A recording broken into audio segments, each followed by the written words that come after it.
नमस्कार, डिजिटल आदिवासी पोर्टलवर पुन्हा ॲपल स्वागत आहे. पाहूया आजच्या बातम्या. शहादाकडून धुळे जात असताना सावळदा गावाच्या पुढे नुरानी पेट्रोल पंप जवळील चालत्या ट्रकने वायरच्या स्पार्किंगमुळे पेट घेतला. प्रसंगावधान राखत चालक व सहचालकाने गाडीतून सुरक्षित ठिकाणी धाव घेत जीव वाचवला. शहादा नगरपालिकेच्या अग्निशामक दलाला पाचारण करून आगीवर नियंत्रण मिळवण्यात यश आले. नंदुरबार जिल्ह्यात पेट्रोल व डिझेलचा कोणताही तुटवडा नसून नागरिकांनी अफवा आणि भीतीपोटी इंधनाचा अनावश्यक साठा करू नये असे आवाहन जिल्हाधिकारी डॉक्टर मिताली सेठी यांनी केले आहे. गेल्या काही दिवसांपासून जिल्ह्यातील 51 पेट्रोल पंपांवर मोठ्या प्रमाणात गर्दी होत असून नागरिक वाहने, ड्रम व बॅरेल घेऊन पेट्रोल भरण्यासाठी येत आहेत. मात्र हा तुटवडा पूर्णपणे कृत्रिम असून जिल्ह्यात पेट्रोल व डिझेलचा पुरवठा सुरळीत सुरू आहे. उलट पुरवठ्यात वाढ करण्यात आल्याचेही जिल्हाधिकारी डॉक्टर सेठी यांनी स्पष्ट केले आहे. पिकअप वाहनातून बेकायदेशीर मद्याची वाहतूक होत असताना पोलिसांनी वाहनावर धाड टाकत अवैध मद्यासह सुमारे 26,80,000चा तसेच म्हसावत शिवारात घरातून 29,64,000चा अवैध मद्याचा साठा जप्त करण्यात आला. स्थानिक गुन्हे अन्वेषण शाखेनं केलेल्या कारवाईत तब्बल 56,44,000चा मुद्देमाल जप्त करण्यात आला आहे. उसनवार दिलेले पैसे परत मागितल्याच्या रागातून एकाला मारहाण केल्याचा घटना अक्कलकुवा तालुक्यातील मणिवेली गावात घडली आहे. दुचाकी अपघातात एक जण ठार झाल्याची घटना वडाळी फेज रस्त्यावर घडली आहे. अपघात प्रकरणी दुचाकी स्वाराविरुद्ध सारंगखेडा पोलीस ठाण्यात गुन्हा दाखल करण्यात आला आहे. तळोदा शहरातील गुरुकुल कॉलनीत राहणारे महेंद्र हिरालाल बागुल यांच्या घरासमोरून दुचाकी अज्ञाताने चोरून नेली. शेख कलीम शेख महमूद मणियार यांच्या फिर्यादीवरून अज्ञाताविरुद्ध तळोदा पोलीस ठाण्यात गुन्हा दाखल करण्यात आला आहे. नंदुरबार शहरातील बसस्थानक परिसरातून 30,000 रुपये किमतीची दुचाकी चोरीला गेली आहे. यंदाचा खरीप हंगाम एल निनो, बदलते हवामान आणि जागतिक खत परिस्थितीमुळे आव्हानात्मक ठरण्याची शक्यता असून शेतकऱ्यांना वेळेवर कर्ज पुरवठा, योग्य खत व्यवस्थापन आणि आधुनिक तंत्रज्ञानाचा वापर करून आव्हानांवर मात करून खरीप हंगाम यशस्वीपणे पार पाडू. खरीप हंगामाच्या पार्श्वभूमीवर राज्यात बियाण्यांचा पुरेसा साठा उपलब्ध असून शेतकऱ्यांना वेळेवर कर्ज पुरवठा, जलसंधारणाची कामे आणि कृषी क्षेत्रातील डिजिटायझेशन यावर विशेष भर देण्याचे निर्देश मुख्यमंत्री देवेंद्र फडणवीस यांनी दिले. अत्याधुनिक हवामान अंदाज प्रणाली भारत फोरकास्ट सिस्टमचा वापर करणारे महाराष्ट्र हे पहिले राज्य ठरले असून हवामान पूर्वसूचना, स्थानिक पातळीवरील तयारी आणि समन्वित प्रतिसाद यामध्ये मोठी सुधारणा होईल. यासाठी भारतीय उष्णकटिबंधीय हवामानशास्त्र संस्था समवेत करार महाराष्ट्राच्या आपत्ती व्यवस्थापन क्षमतेला अधिक बळकट करणारा महत्त्वाचा टप्पा आहे, अशी माहिती आपत्ती व्यवस्थापन मंत्री गिरीश महाजन यांनी दिली आहे.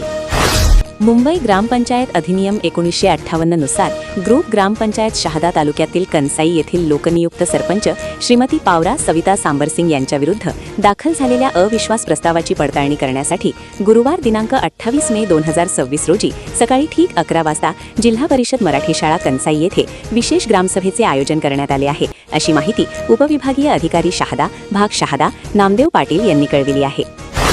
2008 मधील रेल्वे भरती आंदोलनादरम्यान दाखल झालेल्या गुन्ह्यातून महाराष्ट्र नवनिर्माण सेनेचे अध्यक्ष राज ठाकरे यांची ठाणे सत्र न्यायालयाने निर्दोष मुक्तता केली.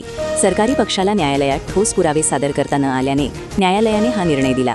2008 मध्ये झालेल्या रेल्वे भरती दरम्यान मनसेच्या वतीने परप्रांतीय उमेदवारांविरोधात उग्र आंदोलन करण्यात आले होते. या आंदोलनादरम्यान कार्यकर्त्यांना कथितरित्या चिथावणी दिल्याचा आरोप राज ठाकरे यांच्यावर ठेवण्यात आला होता. या प्रकरणी ठाण्यात गुन्हा दाखल करण्यात आला होता. महाराष्ट्र राज्य सहकारी आदिवासी विकास महामंडळ मर्यादित नाशिक अंतर्गत नंदुरबार तालुक्यातील टोकरा तलाव येथे धान्य खरेदी केंद्राचं उद्घाटन शिवसेना जिल्हाप्रमुख ॲडव्होकेट राम रघुवंशी यांच्या हस्ते करण्यात आले. यावेळी शेतकी संघाचे अध्यक्ष बी.के. पाटील, सरपंच महिपाल गावित, माजी जिल्हा परिषद अध्यक्ष रमेश गावित, माजी पंचायत समिती उपसभापती कमलेश महाले, देवमन पवार, आदिवासी विकास महामंडळाचे संचालक शुभांगी शिरसाट, नंदुरबार खरेदी केंद्राचे प्रादेशिक व्यवस्थापक मीनाक्षी चोरे, संतोष साबळे, राजेश चौरे, रघुनाथ पाटील, गोपाल गावित, राजू चौरे, पुरुषोत्तम पाटील उपस्थित होते. पिंपळोद ते धानोरा दरम्यान सुरू असलेल्या नवीन रस्ते कामात प्रशासकीय नियमांना केराची टोपली दाखवण्यात येत असल्याचे धक्कादायक वास्तव समोर आले आहे.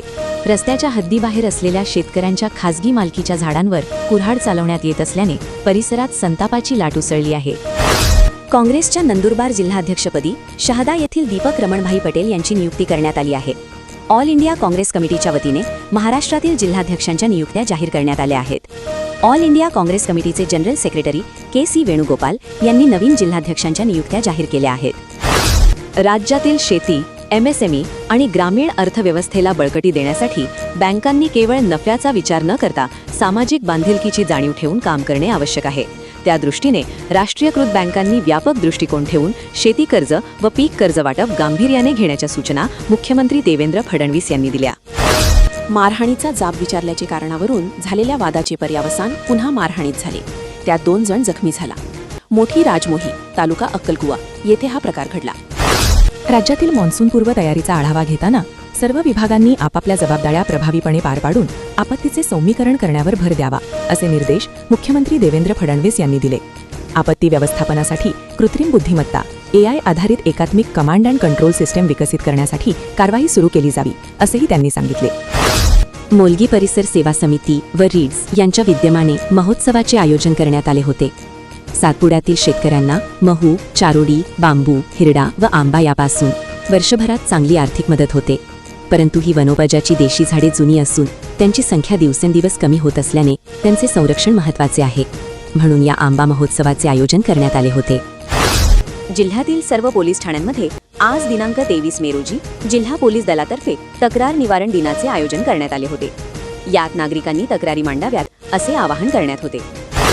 राज्यातील शहरी, झोपडपट्टी तसेच सर्वसामान्य आणि आर्थिकदृष्ट्या दुर्बल नागरिकांना दर्जेदार व मोफत आरोग्य सेवा उपलब्ध करून देण्यासाठी सुरू करण्यात आलेली हिंदू हृदय सम्राट बाळासाहेब ठाकरे आपला दवाखाना योजना प्रभावीपणे राबविली जात असून आतापर्यंत राज्यात 674 दवाखाने कार्यान्वित करण्यात आले आहेत. उर्वरित 26 दवाखानेही लवकरच सुरू करण्यात येणार असल्याची माहिती सार्वजनिक आरोग्य मंत्री प्रकाश आंबेडकर यांनी दिली. जगभरातील सरकारी, औद्योगिक, शैक्षणिक व संशोधन संस्थांच्या समन्वयातून ऊर्जा व पर्यावरण क्षेत्रात काम करणाऱ्या ग्लोबल एनर्जी अँड एन्व्हायरमेंट फाउंडेशनच्या वतीने GEEF महावितरणचे संचालक मानव संसाधन श्री राजेंद्र पवार यांचा विद्युत क्षेत्रात मानव संसाधनातील कामगिरीसाठी global HR leader of the year 2026 पुरस्काराने गौरव करण्यात आला. मुख्यमंत्री बळीराजा शेतपाणंद रस्ते योजना 2026-27 अंतर्गत 03 नंदुरबार व 04 नवापूर विधान क्षेत्रातील विविध कामांसाठी कंत्राटदारांचे नामनिर्देशन करण्याची प्रक्रिया सुरू करण्यात आली आहे. इच्छुक व पात्र कंत्राटदारांनी 29 मे 2026 पर्यंत आवेदनपत्रे सादर करावीत, असे आवाहन उपविभागीय अधिकारी नंदुरबार उषाराणी देवगुणे दहिकर यांनी केले आहे.